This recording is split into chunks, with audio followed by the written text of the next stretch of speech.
Press the bell icon on YouTube and don't miss another update.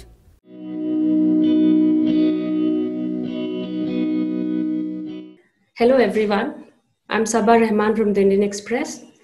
Looking forward to an interesting and an inspiring interaction today. India has one of the largest populations of young people in the world. And as we fight a pandemic, it looks like the best time to embrace this population, harness its energy, its positivity, its courage, and its imagination. As we speak, the many young people selflessly at work, trying to change their societies and their communities. Today we have with us two such young change makers, Beauty Paswan from Bihar and Ganesh Thorat from Maharashtra. I'm also pleased to welcome Dr. Yasmin Ali Haq, who is the UNICEF representative in India. We also have with us Dr. Hina Gavit, who is the MP from Nandurbar in Maharashtra. Gavit is also one of the youngest parliamentarians in the country. Welcome all. Let's start the conversation. We will start with Beauty. Beauty studies physics and is also working for Center for Equity and Social Inclusion in Bihar. तो Beauty, आप हमें बताएं आप क्या करती हैं और आप 2-2.5 साल से ये काम कर रही हैं और इन 2-2.5 साल में आपने क्या चेंजेस देखे हैं जिन लोगों के साथ आप काम कर रही हैं? सभी को मेरा जय भीम। मेरा नाम ब्यूटी कुमारी पासवान है और मैं बिहार के पटना जिले से बहुत से छोटे गांव से हूँ।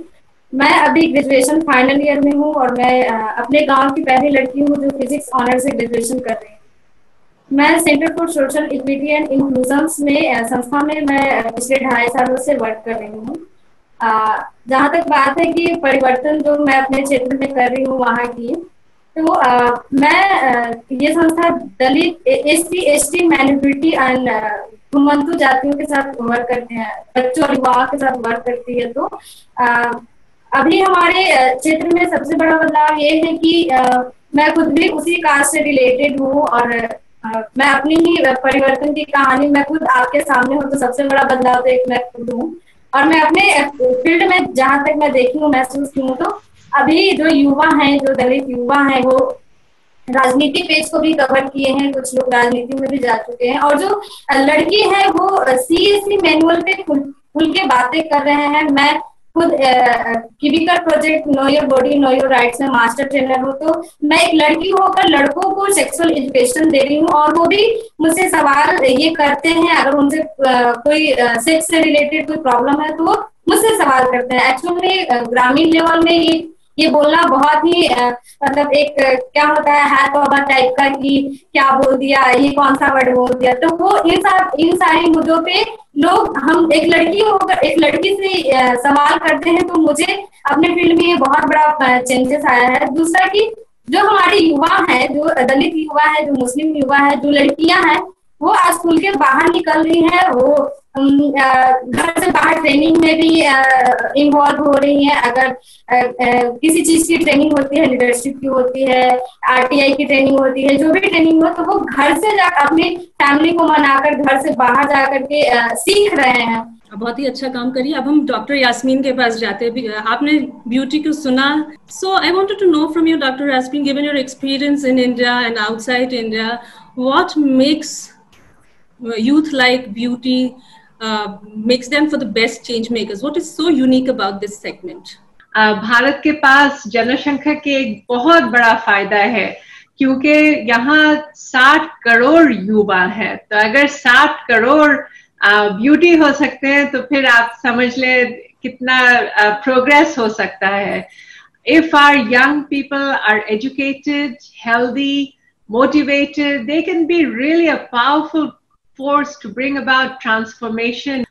हमने कोविड में भी देखा है कि युवाओं अपने कम्युनिटीज के लिए, अपने फैमिली के लिए कितना काम कर रहे हैं, especially the volunteerism that we see in young people. So for example in Chhattisgarh हम 7,000 कम्युनिटी वॉलंटियर, युवा वॉलंटियर के साथ काम कर रहे हैं और वो कम्युनिटी में सिख मित्र का काम कर रहे हैं. Not everyone has the opportunity to have the digital forum, or maybe in some households they're the first learners, but the enthusiasm of young volunteers has meant that these children are still getting access to learning despite the situation we're in. We've also seen in Maharashtra with Jeevan Rath, wahan bhi the young people have come together, and their leadership, like we've heard from Beauty and we'll be hearing from Ganesh also, that it's their leadership that is driving a lot of the change. So beyond COVID, it's definitely during this time, but for us it's unique because they are the ones who will be bringing about transformation in their own communities. अब हमारे साथ एक और change maker हैं गणेश, जो कि mechanical engineering पढ़ रहे हैं पुणे में. Ganesh is interested in drone technology and he's made various projects on that. तो गणेश, आप हमें बताएं आप क्या करते हैं और आपके इस काम से यूथ डेवलपमेंट कैसे कर रहे हैं आप? मेरा नाम गणेश थोरात है. I am the founder of Cerebrospark Innovations LLP and a final year mechanical engineering student from Pune. I am from Solapur, a rural part of Maharashtra, और मैं ड्रोन फील्ड में करीब 2-2.5 साल से काम कर रहा हूँ. और सो इस टेक्नोलॉजी के ऊपर जैसे मैंने एक्सपीरियंस गेन किया, अभी हमने एक स्टार्टअप शुरू किया है. सो वो स्टार्टअप ड्रोन हार्डवेयर मैन्युफैक्चरिंग में काम कर रहा है और साथ में ही अटैचमेंट जो कि हमारे फ्यूचर एप्लीकेशन होंगे. इससे एम्प्लॉयबिलिटी क्रिएट हो रही है, वेल्थ क्रिएट हो रही है with economical balance with nature. क्योंकि पोटेंशियल इसमें क्यों है, क्योंकि इसका अगर आप एक एप्लीकेशन लेते हैं, मान लो आपके पास ड्रोन है, उसके ऊपर कैमरा है, आप सर्विलेंस कर सकते हो, तो आप एक अपना अलग स्टार्टअप शुरू कर सकते हो. सो ये कुछ बहुत मतलब पोटेंशियल जो है वो हमें दिख रहा है. हमने एक नया इनिशिएटिव स्टार्ट किया है अवेयरनेस का, कि हम लोग ड्रोन टेक्नोलॉजी के बारे में अवेयरनेस स्प्रेड करें, लोगों को ट्रेनिंग दें, और हम फ्री वेबिनार्स वर्कशॉप कंडक्ट कर रहे हैं. जैसे मैंने कहा कि मैं एक रूरल पार्ट से आया हूँ, जो मेरे गांव के दोस्त है या जो लोग हैं उन्हें ड्रोन के बारे में अभी भी कुछ नहीं पता. सो इसका अवेयरनेस बहुत इंपॉर्टेंट है. क्यों इंपॉर्टेंट है? अगर हम एग्जांपल लेते हैं, बीच में इंडिया में लोकस्ट अटैक हुआ था, तो कई फार्मर्स में उनके लैंड में ड्रोन्स यूज कर रहे थे इंसेक्टिसाइड स्प्रेइंग के लिए, और उनका कई लाखों का नुकसान बच गया था. हर एक फील्ड में ड्रोन्स यूज हो रहे हैं, लेकिन वो जो अवेयरनेस है वो लास्ट पर्सन जो है, जो मेन यूजर है, उनके पास नहीं पहुंच रही है. तो हम लोग वेबिनार्स वर्कशॉप ले रहे हैं कॉलेज स्टूडेंट के लिए. सो हमने पुणे से स्टार्ट किया है, जैसे मैं अभी पुणे में हूँ, तो सो हम उन्हें ट्रेन कर रहे हैं ताकि लोग ज्यादा से ज्यादा इस फील्ड में आए और जो अवेयरनेस है वो बढ़े, ताकि लोग इसे यूज करें. Dr. Hina, we heard Beauty, we've heard Ganesh, and they both of them are dynamic young people.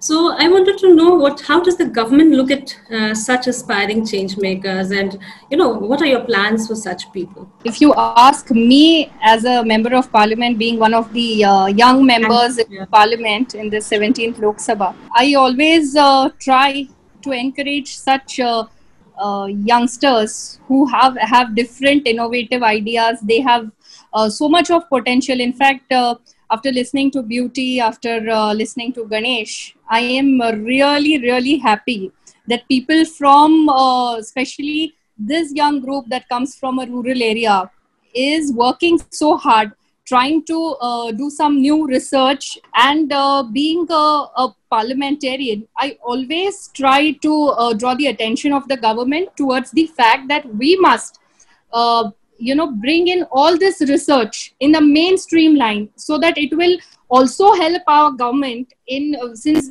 there are different wings of government, different verticals which are doing research and development. But this kind of research, now Ganesh told about the drone, which is definitely an upcoming thing. So I feel that these kind of researches should definitely be encouraged. So in fact, there are certain programs under which the government of India also sponsors these kind of researches if they feel that, okay, this is something real, something that strikes them. From government's point of view, Government of India has, after launching the Skill India Ministry, starting the Skill India Ministry, lots of skilling programs, vocational trainings have been given. But earlier in the rural areas, there were only 3-4 faculties in which children used to opt for studying. Either it was a graduation, arts, commerce or science, or it was if they want to study something higher, then they would opt for engineering or medical studies. But they never used to think of some vocational courses or different kind of skill trainings. Now I think because of Skill India, a lot of youngsters in the rural area who are say 10th pass, 12th pass, who have not gone to college but have cleared up to standard 12, are also getting equal opportunities for skilling, and this skilling directly or indirectly is also helping them get jobs. There are different schemes like Mudra loan is where small entrepreneurs, small startup up to 10 lakhs, rupees 10 lakhs is where the Mudra loan is given, which does not require a collateral security, because obviously a person who's just a youngster and who wants to start something on his own. So there are programs like this. There is something called as Prime Minister Employment Generation Program. Education, yes, it is important, but I feel along with that, skilling is also what is required today. We move to Dr. Yasmin again. And Dr. Yasmin, so far UNICEF had been working with children. So why did it feel the need to work for the youth? And what are the various kinds of programs that you have for youth in India? दुनिया इतनी तेज से बदल रही है कि हमारा एक कर्तव्य है युवाओं के तरफ के उसे उनको दुनिया के लिए तैयार करने के लिए. Our ambition is that 2030 साल तक हर युवा यानी अगर स्कूल प्रशिक्षण और रोजगार मिले, इसलिए हम प्रयास कर रहे हैं. So it's very important for us, especially for the girls like Beauty that we heard, especially for those who have a disability and those who are coming from communities that are not necessarily privileged in many ways. हमारा programme जो है उसको हम युवा बोलते हैं. We call it युवा, and it's very important because the focus is on young people. There are 3 key things that we're trying to aspire, along with government and private sector partners and civil society organizations, that 100 million young people get socioeconomic opportunity. 200 million young people get skills for productive lives, and that we are able to really empower over 300 million people. So there we have been working closely with Atal Innovation Mission, with Ministry of Skill Development, Ministry of Youth Affairs, and of course Ministry of Education. Beauty, आप 2.5 साल से काम कर रही हैं, आपने काफी कुछ अचीव भी कर लिया है, लेकिन अभी भी आप बहुत सारी चैलेंजेस फेस कर रही हैं, बहुत सारी परेशानियां हैं आपके साथ. तो आप उनके बारे में हमें कुछ बताएंगी? मैं चैलेंजेस की बात करूं तो सबसे ज्यादा अगर मैं खुद एग्जांपल लूं तो जेंडर प्रॉब्लम हमारे साथ बहुत ज्यादा होता है, क्योंकि अगर मैं एक लड़की हूं तो मैं अपना फ्यूचर खुद नहीं देख पा रही हूँ. अगर मैं 2.5 सालों से काम भी कर रही हूँ, मैं ग्रेजुएशन फिजिक्स ऑनर्स से भी की हूँ, अपने गांव की पहली लड़की हूँ, बट मुझे अभी तक ये इंश्योर नहीं है कि मेरा फ्यूचर क्या है. तो सबसे पहले प्रॉब्लम यही है कि ये सब चीज एक तरीके से जेंडर से ही जुड़ा हुआ है, क्योंकि मेरी उम्र 21 साल हो गई है और अभी फैमिली में ये बातें शुरू हो गई है कि अब लड़की बड़ी हो गई है, अब इसकी शादी कर दो. खास करके बिहार में ये सबसे ज्यादा प्रॉब्लम होती है लड़कियों के साथ. ऊपर से ऐसी कई भी लड़कियां हमारे फील्ड में मैंने खुद देखा है जो कि आगे बढ़ना चाहती है, बट फैमिली प्रॉब्लम या फिर फाइनेंशियल प्रॉब्लम के साथ के कारण उनकी शादी कर दी जाती है. दूसरी प्रॉब्लम यह है कि जो अवसर है हमारे पास वो हमारे इक्वल मतलब समानता रूप से नहीं मिल पाते हैं. जो उच्च वर्ण के लोग हैं, जो जिनको तथाकथित उच्च जाति के लोग कहा जाता है, वो लोग से हमारे ऊपर दबदबा हमेशा बना रहता है. अगर मैं बात करूं नौकरी की या फिर किसी चीज की अवसर की, तो वहां पे सबसे पहले अपॉर्चुनिटी उन्हें दी जाती है, बाद में हमें मिलती है. तो ये मैंने भी फेस किया है. तीसरी बात यह है कि अगर हम इंफॉर्मेशन का संग्रह करें तो अभी सबसे ज्यादा सोशल मीडिया में ही हमें इंफॉर्मेशन मिल पाती है. लेकिन हमारे साथ ये भी प्रॉब्लम है कि हम लड़कियों के पास फोन के डाटे की मतलब बहुत ही ज्यादा कमी है, जिस वजह से हम लोग के पास जो भी इंफॉर्मेशन होता है वो हम तक पहुंचने में पहुंचती भी है तो काफी लेट से पहुंचती है, जिसका लाभ हम नहीं उठा पाते हैं। और कभी कभी तो होता है कि हमारे पास इंफॉर्मेशन ही नहीं आती है कि हम लोग उसके ऊपर आगे कुछ कर सके। और जहां तक कभी बात हो रही है डिजिटल इंडिया की, तो हम लोग इन सब चीजों से बहुत दूर है, कोसों दूर है, खास करके लड़कियां, ग्रामीण क्षेत्र की लड़कियां। गणेश, अब आप हमें बताएं, एक यंग एंटरप्रेन्योर हैं, तो आपके सामने क्या क्या चैलेंजेस हैं? फर्स्ट चैलेंज था गाइडेंस। और जैसे मैंने बताया, मैं एक मैकेनिकल इंजीनियरिंग, तो हमारे सिलेबस में है तो ड्रोन का डी भी नहीं होता, तो ऑब्वियसली हमारी जो फैकल्टी है उन्हें भी इसके बारे में कुछ पता नहीं होगा। तो हमने जो इनिशियल रिसर्च चालू किया, पढ़ाई चालू की, तो वो इंटरनेट से की, लेकिन फिर भी एक हमें इंडस्ट्री लेवल एक्सपोजर गाइडेंस चाहिए था। तो हमने पुणे में 2-3 कंपनीज है उनके साथ अप्रोच किया, तो काफी लोगों ने अच्छे से गाइडेंस किया, काफी लोगों ने इग्नोर भी किया।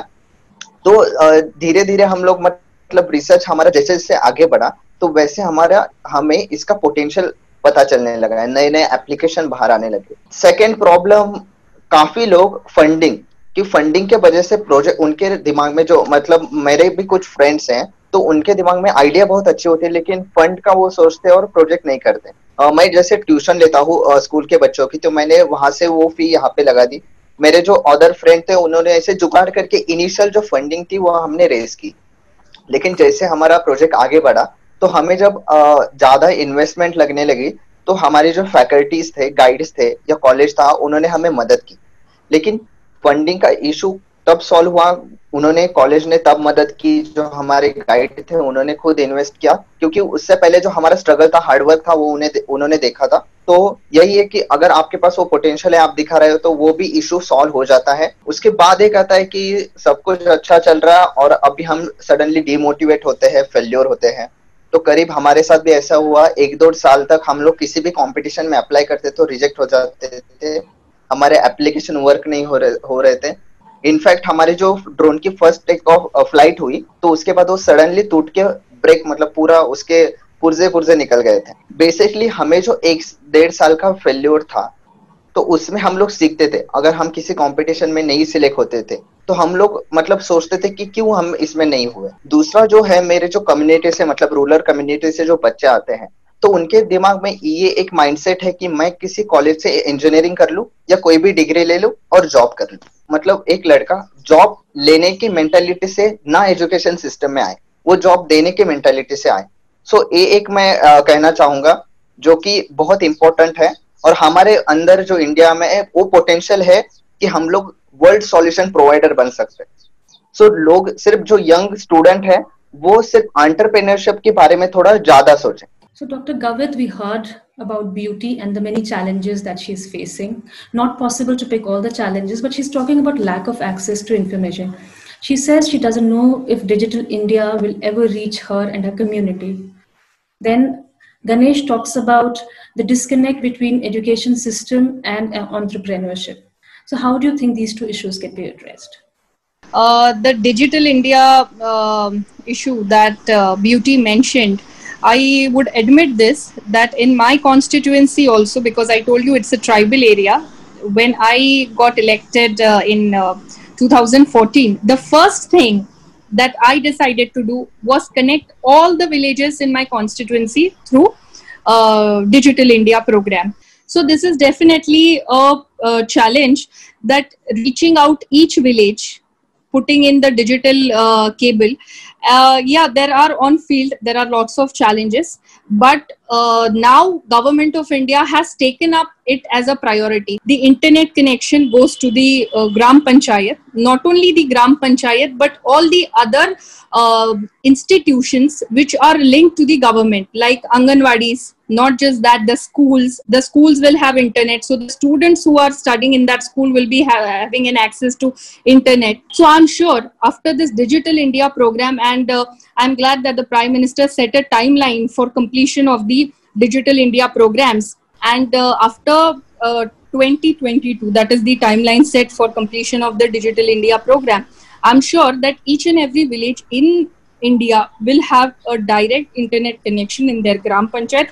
Any student, any person who's living in that village will can go and have an access to internet through the Gram Panchayat office. What Ganesh mentioned is absolutely correct. Yes. That after you get educated, you get your degree, people look at getting jobs. Unfortunately, there are certain sectors which are completely saturated now. So now if a student is starting in that sector, he's not going to get job. Education and skill together, where what Ganesh said was, instead of job seekers, we should be job givers. And that is what is the concept of our Prime Minister also, that we want to make job creators, not those who are seeking for jobs. So I think entrepreneurship development is one area where we should definitely focus. Beauty, आप कुछ कहना चाहेंगी quickly हमारी MP के लिए? आपके पास कोई message है? हम लोगों को इक्वल अपॉर्चुनिटी चाहिए। जो अभी आत्मनिर्भर भारत का ये जो माननीय नरेंद्र मोदी जी ने कहा है, तो हमारे कास्ट में सब चीज है। हम लोग एजुकेटेड भी है, हमारे पास टैलेंट भी है, बट हमें वो अपॉर्चुनिटी इक्वल नहीं मिल पाती है, जिस वजह से हम आत्मनिर्भर का जो ये है, हम शायद उस ढांचे में नहीं आ पाएंगे।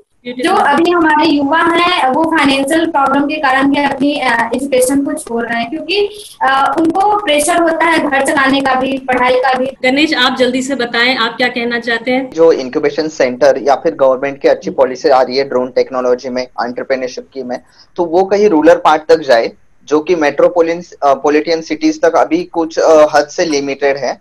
दूसरा, मैं ये कहना चाहूंगा कि हमें जो सेल्फ रिलायबल कंसेप्ट है, तो एटलीस्ट जो इसेंशियल है वो हमें खुद बनाना चाहिए, तो उसके ऊपर थोड़ा कॉन्सेंट्रेट होना चाहिए। Yasmin, one last word for our young change makers please. The important thing, हमने ब्यूटी और गणेश से जो सुना है, जो सीखा है, आप ऐसा करते रहे। It's really important that you keep following your passion, become leaders in your communities, keep raising your voice, अपना आवाज और भी जोरदार करते रहे। When talking of Beauty and Ganesh as change makers, I would only tell them that they must believe in themselves. कभी हार मत मानो, खुद पर विश्वास रखो। फेलियर्स जिंदगी में आते हैं, लेकिन वो कभी हमारे लिए रुकावट नहीं बनने चाहिए। फेलियर्स हमारे लिए आगे बढ़ने के लिए एक एनकरेजमेंट देने वाला मोमेंट हमको समझना चाहिए, and we should go ahead with that. Thank you everyone. It was a wonderful conversation. Thank you Change Makers. Thank you Dr. Hina, Dr. Yasmeen.